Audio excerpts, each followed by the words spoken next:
Laissez-moi vous raconter une histoire vraie, une histoire aussi sombre que puissante.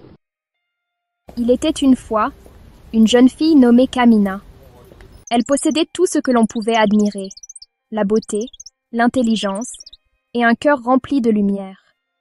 Mais chez elle, cette lumière était constamment attaquée. Ses frères et sœurs, ils n'étaient pas seulement méchants, ils étaient cruels. Jaloux de ses dons, ils la rabaissaient avec des noms comme enfant trouvé, grosse tête et malédiction de la famille. Mais Kamina, elle n'a jamais cessé de les aimer. Elle a simplement appris à s'aimer davantage. De ses cendres, elle a construit quelque chose de puissant, la résilience. Elle s'est promis qu'un jour, elle quitterait cette maison et trouverait une vie où elle pourrait enfin respirer. Et puis, Jean-Marc est entré dans sa vie. Il était tout ce dont elle avait rêvé, doux, instruit, respectueux. Il a vu la reine en elle et lui a demandé de l'épouser. Juste là, au bord de l'océan, avec la nature comme témoin. Mais les histoires d'amour, elles viennent rarement sans rebondissement. Le jour de son mariage, Kamina a rencontré la famille de Jean-Marc. Des sourires en apparence, des secrets à l'intérieur.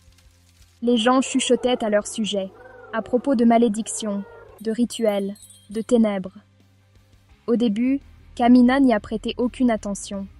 Elle voulait croire en l'amour, en l'espoir. Mais bientôt, d'étranges choses ont commencé à se produire. Des accidents, des ombres, des murmures. Sa belle famille a commencé à l'isoler, montant petit à petit Jean-Marc contre elle. Elle l'a senti, la même obscurité qu'elle pensait avoir laissée derrière elle. Mais Kamina n'était plus cette petite fille. Avec le soutien de Jean-Marc, elle a creusé profondément et a découvert la vérité. La famille avait fait un pacte obscur. Aucun étranger n'était autorisé à entrer, pour le pouvoir, pour le contrôle. Quiconque osait aimer l'un des leurs était marqué. Alors Kamina a fait ce que font les guerriers. Elle s'est battue. Elle a mis un plan en marche. Lors d'une réunion de famille, avec tout le monde présent, les masques sont tombés.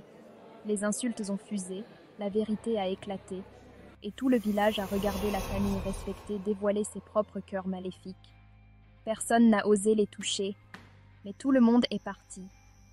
Et quand il ne reste personne pour la nourrir, même l'obscurité se flétrit. Un par un, ils sont tombés, isolés, impuissants. Mais Kamina, elle s'est relevée. Elle et Jean-Marc ont construit une nouvelle vie, libérée des malédictions, de la douleur, de la peur. Elle a transformé sa souffrance en force, son traumatisme en triomphe. Et aujourd'hui, elle est un symbole, que peu importe l'obscurité d'où vous venez, l'amour peut toujours triompher. Voici Kamina, et voici ce que signifie conquérir la nuit.